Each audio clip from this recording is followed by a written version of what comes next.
Welcome to the Now to Next podcast, where every week we provide wisdom on how to press play after a traumatic pause. If you are starting up or starting over in any area of your life or your business, subscribe and listen as we share real life stories from actual people who have pressed play and are winning after nearly losing it all. And now, your host, Octoria Robinson. Are you ready to press play today? Let's get rocking, friends. Join me in welcoming Sharron Cosby. How are you? I am wonderful. Glad to be with you. Same here. We are so pumped to have you on the show. I get the privilege of helping you to connect to our listeners. Go ahead and share a little bit about yourself. Okay. I am an Alabama transplant to Florida. We moved to Florida in 1992, and we've, of course, lived here ever since. I have 3 children. I've been married 44 years to the same man. He is retired now, and I'm still working. We had a son who was the prodigal, and our story is one of hope and encouragement. I work full-time, and I'm the legal department director for an international charity and stay quite busy. And I love to read, and I love to write, and I love to encourage families who have an addict in their lives. Wow. Well, I am excited to hear your story. It's my first time hearing the awesomeness of what your family as well as you have been able to overcome. That's the heartbeat of the Now to Next podcast. We bring stories such as yours and help people who are in similar situations find hope, find encouragement, find wisdom to press play after trauma hits them. Let's get started. Go ahead and share your story. Okay. As I said, we moved here in 1992. Our son was in the 8th grade when we moved, which is the 7th grade, a pivotal year. And he just did not adjust real well. But he began his addiction career when he was about 13 years old with weed and alcohol. And it progressed through the years, and he went from that to harder drugs, cocaine, LSD. He overdosed when he was 16 on LSD, just through all of the drugs that were available at the time. And my husband worked for a Fortune 500 company, and I worked for an attorney. And we were embarrassed with what was going on, so we didn't share what was happening in our home until he was arrested at age 17, and it became very public. And I was devastated because by that time I was working for a local circuit judge. So, I appeared in court where attorneys that I knew saw me, judges that I knew saw me. So it was a very difficult time for me personally as well as our family. He went to about 6 different treatment centers. He would be sober and clean for a while, and he would slip back. He married in 2005 to a wonderful young lady. They got pregnant, had a baby, and we did not know at the time he was born that Josh was using opiates, painkillers. And 2009 was a year that I don't ever care to repeat. That was the year that everything started falling apart for him and for me. I was pretty useless at work. All I did was cry and worry and fret that he was going to end up dead or in prison. My God. Wow. I am just trying to take in all that you just shared. thank you again for your courage to share something so personal about yourself as well as your family. A few thoughts came to me as we get deeper into 2009. We'll definitely come back there. A word you said, I want to make sure our listeners understand, is you said at 13 he began his career in addiction. What do you mean by that? Well, it is a career, not one that most people would choose, because he will never retire from addiction. You know, he could slip today and re-up with this path that he is on. Not one that he chose necessarily, but the path that is on. And I use that word because a minister of music I had years ago in high school, if we would hold a note too long or do something like that, he would say, don't make a career out of it. Just sing it and get it done. So that's why, because with addictions, it is almost like a career, except you don't get to retire at the end of 30 years or 40 years, and you sure don't get, well, you might get a gold button if you're in a program, but it's something that you're on that road forever. Wow. That is such a powerful way of looking at that. I had never personally heard it being described or defined in that way. My next thought was 13 years old, if I heard you correctly, is when this started. So I'm trying to think of what my kids or I was doing at 13. It seems like, wow, how did you feel? Some might feel like a failure that their child would choose drugs instead of sports, good grades, or all the plethora of other opportunities that were before them, but they chose drugs. How did you feel emotionally as a mom of a 13-year-old child, even before it got in its worstest condition? How did that affect you? Well, we didn't know for sure that's what he was doing until probably a year or so into it. I'd never been around drugs, so I didn't know what I didn't know. I didn't know what I was seeing, but I did feel like a failure. I was embarrassed. My family, our families are back home in Alabama. We didn't tell them anything because we were embarrassed. We didn't know what to do. He was not good in school. He was not good in athletics, but he was good with drugs and alcohol. And he was the go-to person in high school. He could get whatever they wanted for whatever party.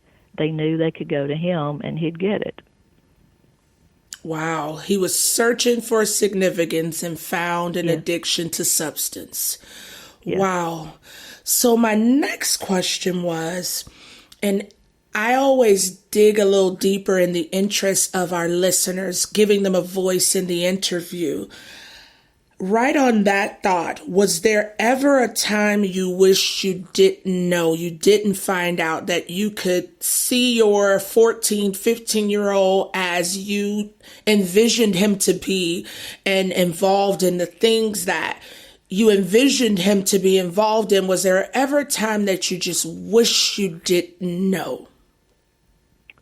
Yes, because ignorance is bliss, as the saying goes. But that ignorance is what kind of led us further down the path than we might not have gone. I don't know, because you can't go back and redo it. Yeah. But had we known, maybe the outcome would have been different, but we'll never know. Wow. But that's a fallacy. As parents, we do need to be educated. We do need to learn the lingo the kids are speaking.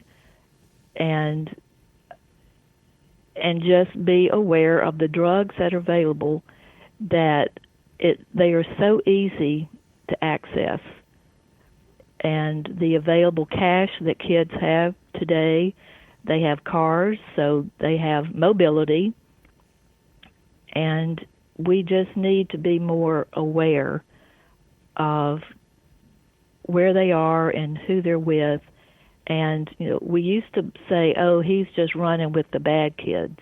Well, at some point, he was a bad kid. Mm-hmm. And that was a hard pill to swallow, too, to acknowledge that my child was doing just as bad of things as the kids he was running with. Wow.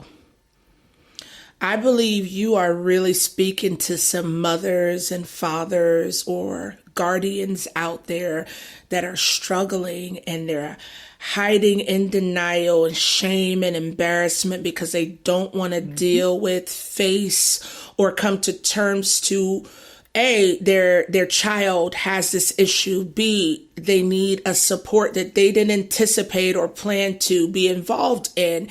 And C, like you said, this is a long-term commitment.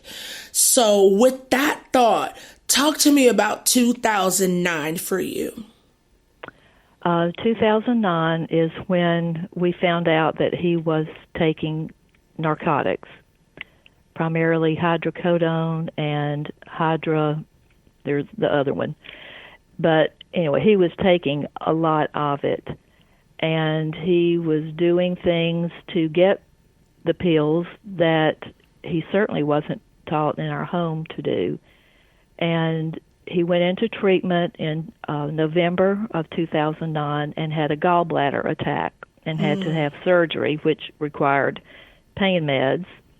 So he was discharged from the facility, and in December, it got the police were looking for him, and it was just horrendous. And he came to me in February, and he said, "Do you think they'll take me back?" And I said, "Yes, I do." So I called, and he went back into treatment February the 18th, 2010. Wow. And has been clean and sober since. But 2009 was it was horrible. I thought he would either die from an overdose or a drug deal gone bad or end up in prison. And I was a wreck, a total wreck. How did you manage not to lose it all? Just as a mom, as a woman, under the mental and emotional duress of having a child who is making bad choices. We get that, but ones that could cost him his life and people he loves, their lives, just so much is at risk. How did you manage not losing your mind, your job, and just throwing it all in? Well, I saw a counselor, and like I said, I cried a lot. But October the 8th, 2009, it was on a Tuesday morning about 2:30. I couldn't sleep again. And I got up, I started to watch TV, and my Bible happened to be on the couch. And I remembered a reference to Jeremiah 30 and 31. Wow. That my daughter-in-law had posted back in August. And I thought, well, I'll read that and see what it's about. And the caption in my Bible at chapter 30 was restoration promised. And I began to cry, and I cried for the next 2 or 3 hours as I read the story of the children of Israel, the things that held them in bondage, the promises that God made them. And I underlined those things. In verse 8, I put Josh's name, and then I listed the things that held the children of Israel, that held them hostage. I put what held him hostage: drugs, alcohol, stealing, and lying. And I personalized those 2 chapters. And then I came to 31, 15 through 17, where it said, "There was a voice in Ramah, Rachel weeping for her children because they are no more. And the Lord said, stop your crying, for your tears will be rewarded, and your children will come home. And I hung my son on those two verses, and I claimed those for Josh, that somehow, some way, sometime, God would bring my son home. And I had to go so far as to say maybe even in a box. But he did. He was faithful. He brought my son home. Wow. I'm sure the listeners are feeling that. Just pummeled me from the top of my head all the way down to my fingertips. I could feel that as a mom. I have not walked through that with my children, but I have walked through my son having some severe mental issues, 3 years, where I lost my job, I lost all my savings, I lost all of our things in a storage. I mean, we lost, and I'm looking at my child. He couldn't have been any more than like 11 years old, and I'm like, don't you get it, man? You're wrecking our life. I mean, this is me as a mom. I know it doesn't sound like the right thing to say, but I thought it. And it got almost extremely difficult to love my son. He came out of my womb. You know, I carried him in me, but I got this little boy who all of his decisions, whether he was in control of them or not, were just simultaneously destroying my family's life. And I struggled, like I said, with loving him. I heard you mention you did also. How did you maintain your love for your son while walking through such a difficult process? Well, I joked with him and I said, you know, the Bible says I have to love you, but it doesn't say I have to like you. And right now, I don't like you very much. And we laughed, but he got he got what I was talking about. I just kept remembering that it wasn't him. It was the drugs. I mean, because he had been taught, we raised our children in the church. He was one of the most respectful young people you would ever meet, but he just had this problem. And I constantly, sometimes I did have to remind myself, he's your son, you love him. And we have 2 daughters. He's the middle child. And there was, you know, a lot of resentment because he got so much of the attention. And our girls weren't perfect, but he demanded, he was the squeaky wheel. And I would tell the girls, you know, one day, if you have a son, particularly a son, you will understand. He's my son. I am not giving up on him. I am not. I'm not. And I still feel that way. What an incredible stance to take in the face of so much adversity. Yeah. I'm looking at some statistics right now when it comes to drug abuse and addiction in the United States of America. According to the National Survey on Drug Use and Health, 21.5 million Americans, adults aged 12 and older, battled a substance use disorder in 2014 alone. Almost 80% of the individuals suffering from a substance use disorder in 2014 struggled with an alcohol use disorder. And this list can continue to go on and on and on. And I'm thinking just how fortunate you are to have had your son February 18, 2010, with all of these odds stacked against him ever becoming sober or clean, getting to a place where he wanted something he was willing to do the work for and has actually walked in freedom in that place.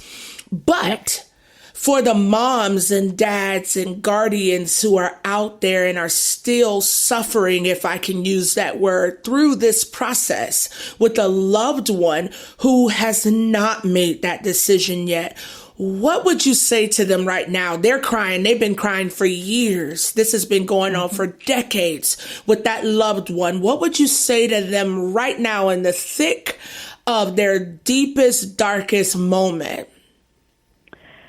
The first thing is to realize that you will never fix your loved one. It is their choice. We can only take care of ourselves.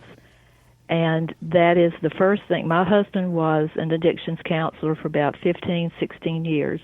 And that's one of the first things he tells the family members: take care of yourself. Because when your loved one, if and when they decide to make that change, then they're going to need you to be whole and healthy and in a good place to help them. Because when they say, I'm ready, it's not over. It's just beginning. Mm-hmm. And so the first thing, and it's the airplane theory, when the mask drops down, put it on yourself so you're fully oxygenated to help the person sitting next to you. It's the same principle in your family. The second thing is there are support groups. Nar-Anon is for families who have an addict. It's the companion to Narcotics Anonymous. And then Al-Anon is the companion to Alcoholics Anonymous. And if you go to the first group and it doesn't suit you, find another one. Because there you find people who are at different stages along the journey. And they can't fix you either, nor your loved one. But they can offer solutions. That's what we all are seeking for, is a solution. And someone may say, well, my daughter did this, and when she did, this is what I did to handle it. And those meetings are invaluable. Mm-hmm. And my husband and I started a group near where we live because there was nothing really for the parents. And it has been a big blessing to our community that parents have a place to go. And we don't go and vent. We go to hear, what did you do? What was your situation, and how did you handle it? Wow. And then the third thing is, if you need to go to a counselor, go to a counselor.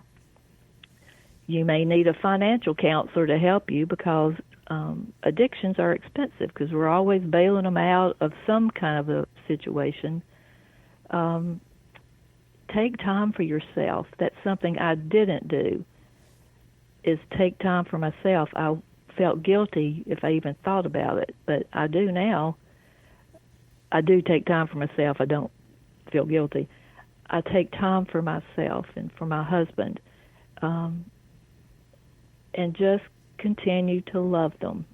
You don't have to like them, but you do need to love them, and let them know that you love them. And have conversations that don't revolve around the addiction. That's one thing I learned from him is, Mom, can we talk about something else? Yeah. Don't have an agenda when you speak with your loved one.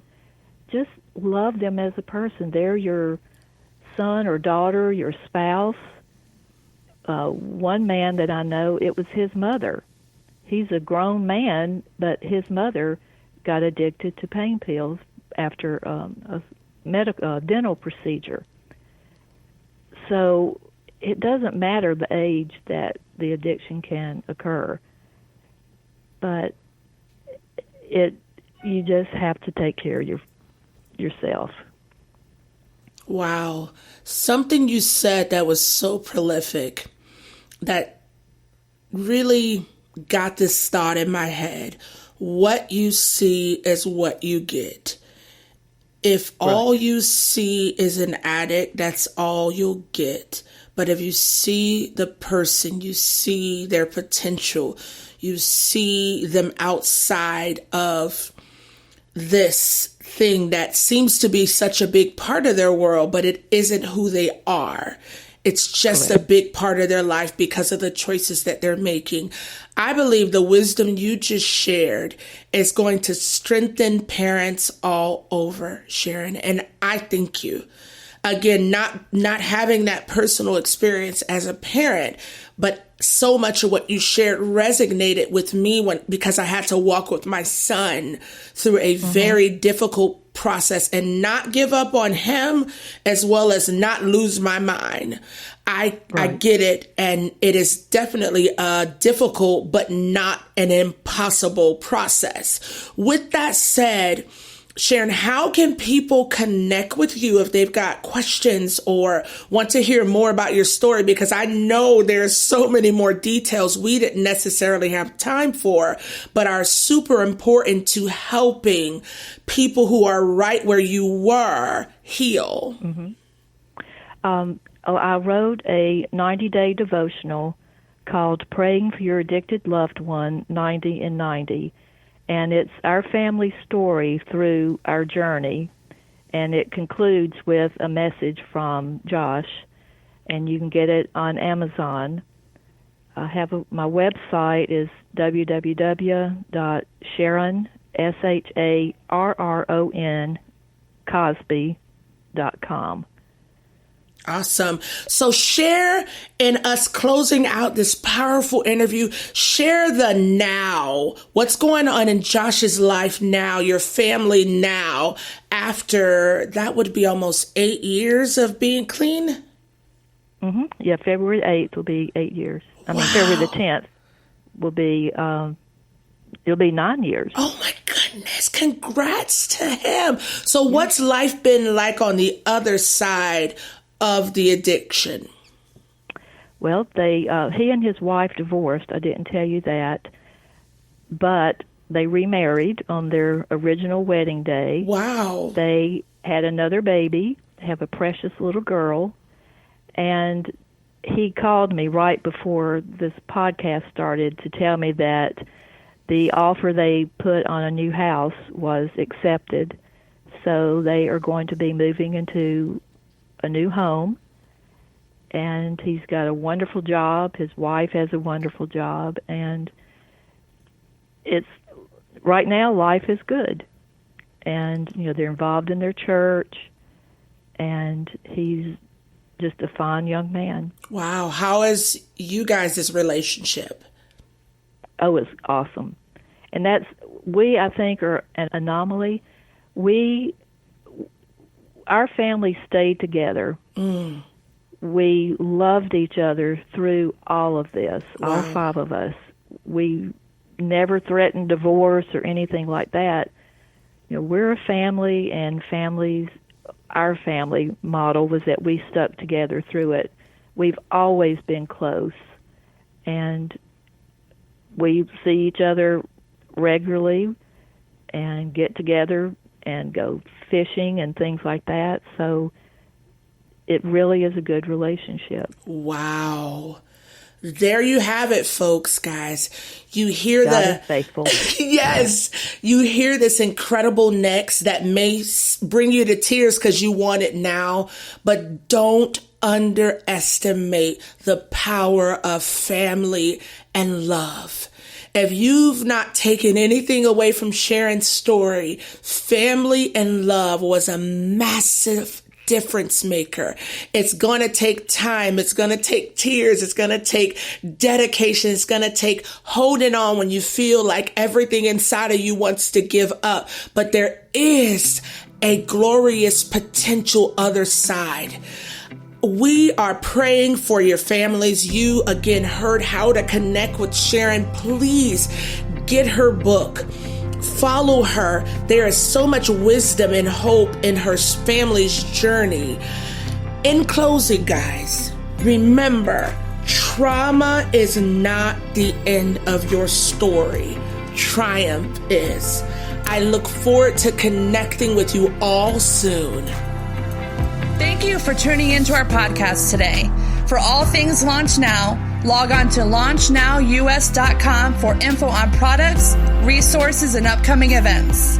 We are looking forward to connecting with you and enriching your life through our next episode. And remember, you have what it takes to press play.